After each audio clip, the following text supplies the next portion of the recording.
नमस्ते बच्चों। विसर्ग संधि के अंतर्गत अभी तक हमने सत्वादेश संधि और उत्व संधि को जाना।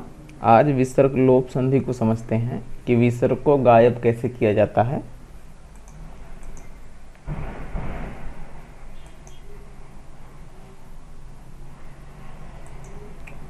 विसर्ग लोप संधि।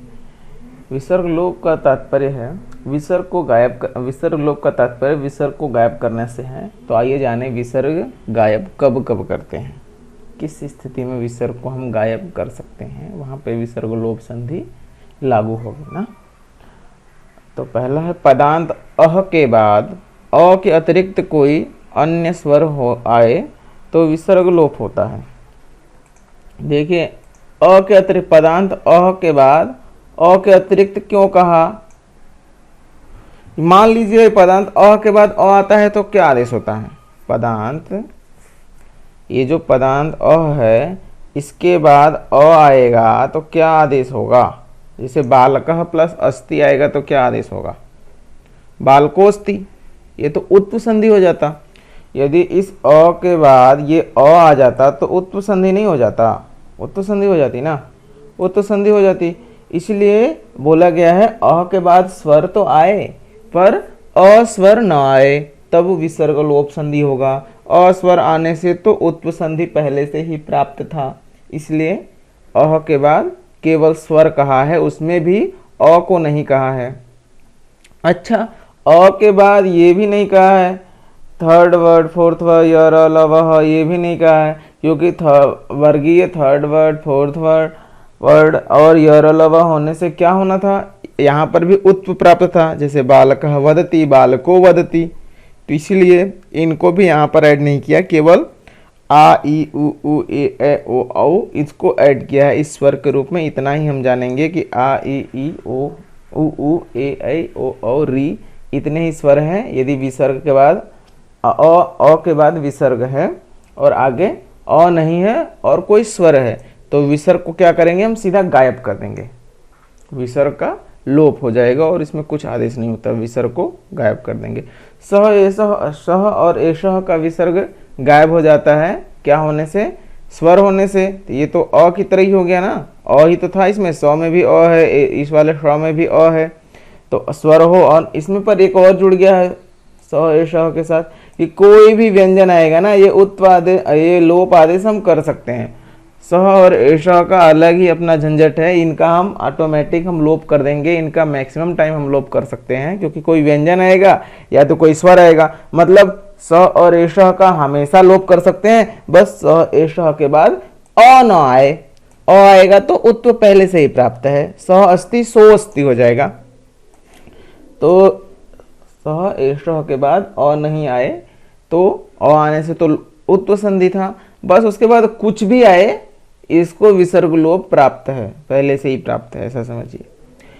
एक और है इसमें स्थिति, विसर्ग आ से पहले, विसर्ग से पहले आ हो या विसर्ग आ के साथ आए।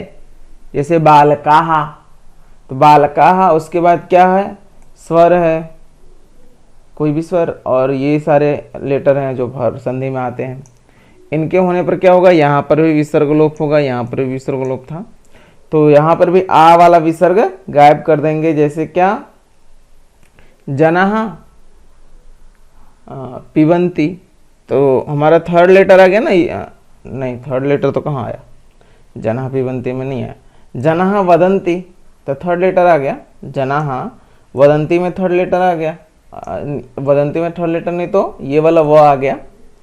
तो जनः वदन्ति तो जना वदन्ति बस हो जाएगा, हम विसर्ग को गायब कर देंगे। और उदाहरण से स्पष्ट करते हैं, सह ददाति, तो देखिए द जो है ये थर्ड लेटर है, त थ द, और ये यहाँ पे विसर्ग है, मतलब स के साथ स और ऐसा का तो हमेशा गायब कर देंगे।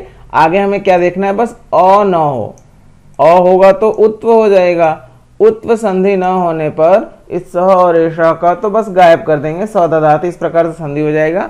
संधि विच्छेद क्या होता है इसका, स के साथ विसर्ग ऐड हो जाएगा बस। वैसे अर्जुनः प्लस उवाच, यहाँ पे अ के साथ विसर्ग है, आगे स्वर भी है, ये स्वर अ नहीं है, हमें ये भी तो देखना था ना, यहाँ अ न हो, यहाँ पर भी अ न हो, अ होने से क्या होता, उत्व संधि हो जाती।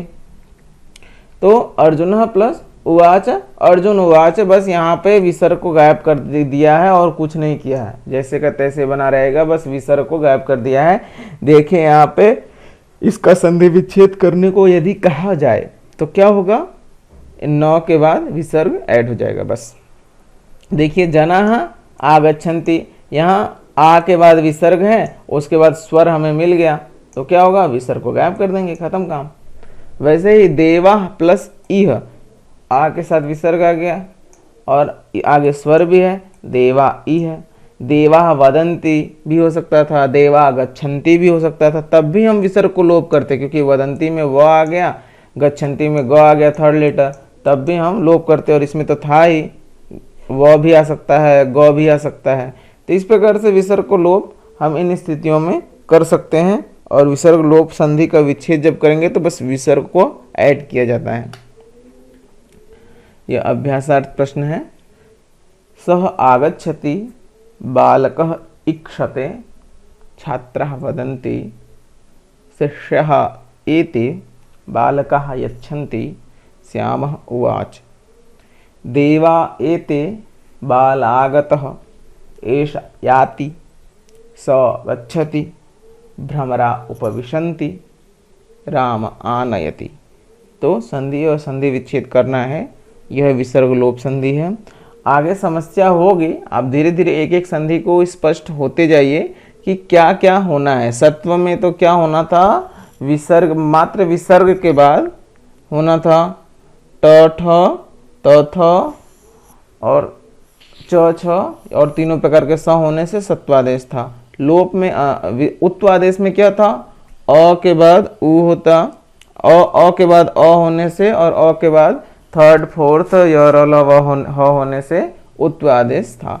पर यहाँ पे क्या है, विसर्ग लोप में अ के बाद अ तो पहले ही आ गया था उत्व में, तो बाकी जितने स्वर है उनको ले लिया, विसर्ग को गायब कर देना है। और आ के साथ ये सारी चीज़ें ले लिया, स्वर ले लिया, थर्ड लेटर, फोर्थ लेटर, य र ल व ह ले लिया, यहाँ पर विसर्ग को हमें गायब कर देना है। तो इस प्रकार से 3 संधियाँ हो गई हैं। आपको ध्यान रखना है कि सत्व कब आदेश होगा, उत्व कब आदेश होगा, विसर्ग लोप कब आदेश होगा, तब हम अगली संधि समझ पाएंगे। तो मैं आशा करता हूँ आप इन्हें याद कर पाएंगे, समझ पाएंगे कि किस स्थिति में कौन सी संधि लागू हो रही है। फिर मिलेंगे, धन्यवाद।